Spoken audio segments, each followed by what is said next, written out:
Hello, everyone, and welcome back. I hope everyone is having a fantastic afternoon today. So, we are in letter number 11. I was excited about this one. It seems pretty thin, guys. So, I don't know. I was hoping that the wedding was going to be in this one and that it was going to be a pretty thick letter, but I don't know. This seems pretty thin. So, I don't know. Like I said, this is letter number 11.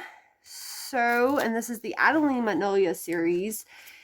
If anybody is interested, or if I got anybody new and maybe they don't know, but this is the Regency era, kind of set in that era kind of story.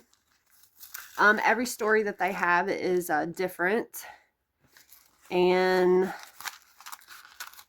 very exciting, very adventurous. And like I said, every letter's got surprises and it's got extra stuff for you to do. You get these cool little postcards that you can send to people, or you can just do whatever you want to with them. I really like that one. It's cute. And usually every one of them is unique. And of course, that's the back of it. And I love how it says snail mail too. And then you could just write your little, your little thing if you want. And your letter and put the address and stuff. Your stamp goes up here. So it's super, super cute. There's that side. And we've had a lot of fun projects with this one. I've found a lot of cool extras like these. And I usually use these right here. I use all of these as bookmarks. So like I don't even have to buy bookmarks. Like I get them. Let's see. This, it feels weird. It feels almost rubbery, almost velvet like material. I'm not real sure what this is made out of, but this is cool. It's cool feeling. It says holly and ivy. It says the holly and the ivy now are both well grown. Of all the trees that are in the wood, and the holly bears the crown. The chorus.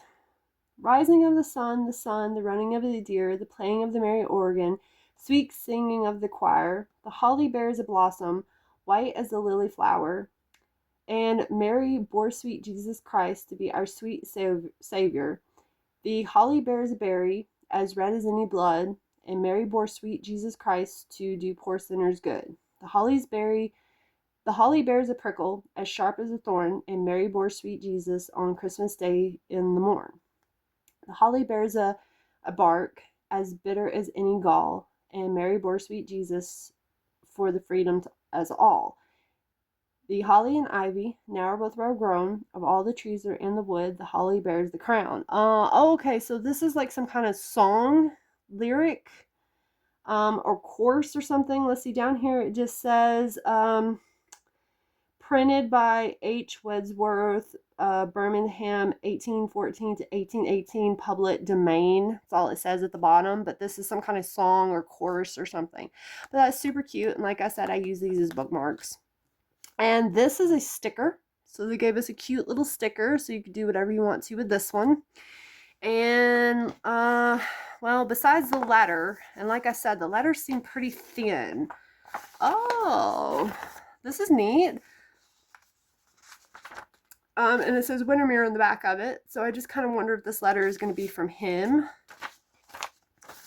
And it is only a page and a half. So yeah, that is not very long at all. And this is a picture. I love, like, I know, I'm not sure if you can see, I know they're super small here, but there's like old, I guess like 1800 kind of style dressing. She's got a big dress on right here. Like, that's super cute. I get super excited when I see anything vintage. I would love to make something like that. I don't know, I'm scared to, but I would love to make something like that. It's so awesome. Here's the back of it. It just says the image source, a 19th century engraving of White's The Oldest Gentleman's Club in London, which opened in 1693. Photograph. So this is just a image. I guess it's a copied image of this right here. So this is the Old Gentleman's Club. So this is pretty cool. Maybe this has got something to do with his brother. I know at one point he was writing, I think, about his brother and what had happened to his brother, and he was trying to find out what had happened. Maybe we'll find out a little bit more about that, and hopefully a little bit more about him and Adeline, maybe. So okay, so let's get into this one, and let's find out what the story is. November 25th. 1817. Dearest Mamma, I do beg your forgiveness for not writing sooner. I have lingered in London longer than I intended, it's true. I was not very forthcoming in my last letter concerning the details you wished to hear of Juliana's wedding. However, I do hope you will understand and forgive my neglect after reading what was in that letter. I shall do my utmost to make amends in this letter. The wedding was just as you expected it to be, a morning wedding in the Abbey Chapel. It was a maddest affair, according to Juliana, which, of course, packed the building to bursting with the couple's nearest and dearest friends, mostly Juliana's.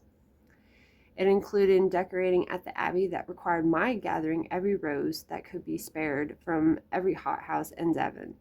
The little imp gave the task to me, knowing I was well acquainted with the owner on account of my scouring the countryside for magnolia blossoms the past 4 months in my attempt to woo Miss Arden. All criticism of my ward's extravagant taste aside, I do believe you rubbed off on her, my dear. She was a handsome bride, made only more handsome by the genuine love and affection found in her adoring husband. Forgive me if you sense any exaggeration or, dare I admit, jealousy in my description of the wedding, and no, it is not intentional. I am exceedingly happy for Juliana and Finn, if perhaps a touch envious of her newfound domestic felicity.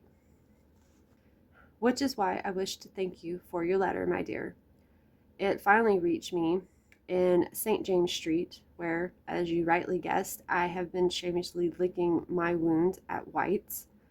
It truly could not come at a better time, however, for even my friends were beginning to remark on how a churlish pig I was becoming, acting as though I was the only gentleman ever deeply disappointed by a lady toward the end. I do believe they were placing quite extravagant bets in the betting book on who I would snap at next. Only you can know how much I needed a good old-fashioned scolding to lift my spirits. In truth, Mamma, you know I'm not one of those arrogant fools who goes around insulting the fairest sex by presuming the only reason a lady might refuse a marriage proposal is to torment her lover. I would not insult Miss Arden, accusing her of such infinite pettiness. Indeed, it is not so much Miss Arden's refusal that has caused the greatest sting, but the certainty with which I asked for her hand in the first place. How I could have been so mistaken unsettled me more than I can say, yet even in my deepest moments of despair I cannot believe I was entirely misguided in her affection toward me. It was there in every look and gesture during our final weeks together. I was certain she had at least grown to care for me, if not quite love me. I do not flatter myself in thinking I am some great catch for the likes of Miss Adeline Arden.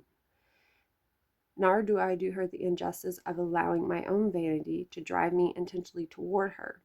I would not risk what I am certain will make me happier than anything by proposing sooner than I felt she would be agreeable to my proposition. I truly believe there is something else holding her back, something that has been holding her back from life in general for far too long. I believe the secret lies in her injuries, Mamma. If only I had some right to pry into her affair further, to discover and vanquish the demons that have been holding her hostage these past 2 years. But I do not. Yet I believe I shall continue to compare every woman of my acquaintance to her for the rest of my life, and I can't dismiss the hope that perhaps further healing on her part might cause her to reconsider my offer. However, I fear that hope is fading, for I know I cannot live the rest of my life waiting on a hope alone. I did so desperately want anything of that nature be right if Miss Arden does not wish it so herself. As to your inquiry, an invitation to visit Avery Abbey over the holidays is unlikely. Juliana and Finn are heading to London for their first Christmas together. I might linger in town if I have any hope of seeing Miss Arden here with them, but I would be less surprised to find the lady on our doorstep at Winter Castle come Christmas Day. I have also considered your proposal for going away for a while. I would go to America and help Chappie if I could, but Parliament adjourns after the holiday, and truth be told, I have no heart for a winter voyage across the Atlantic just now.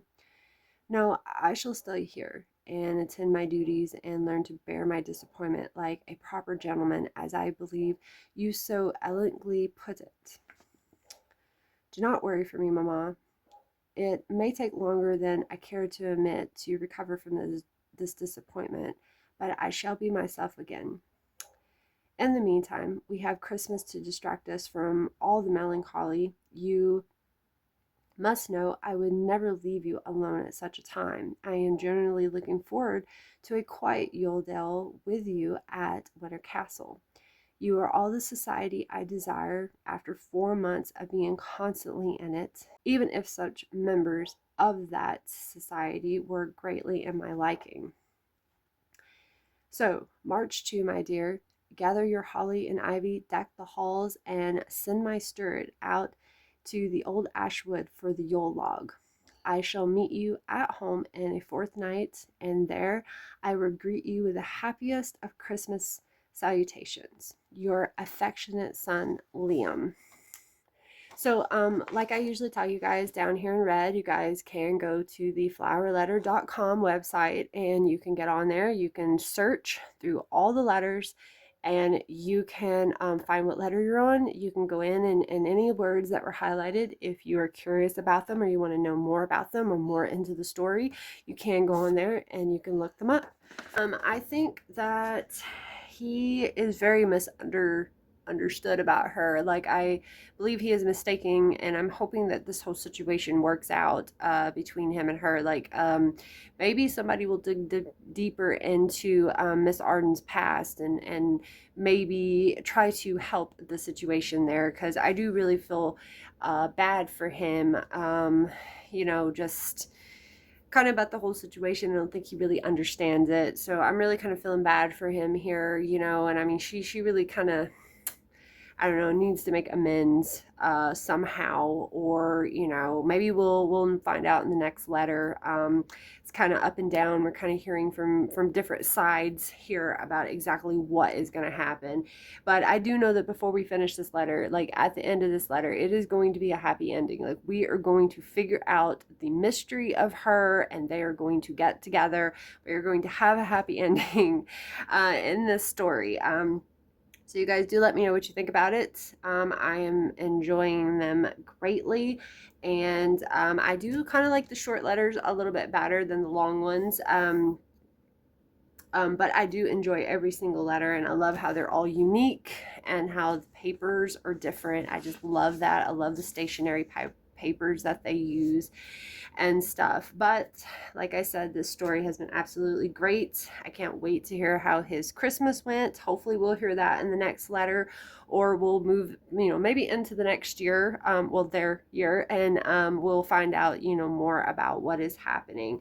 So I do hope that you guys enjoyed this, and I shall see you guys back here in my next letter. Bye.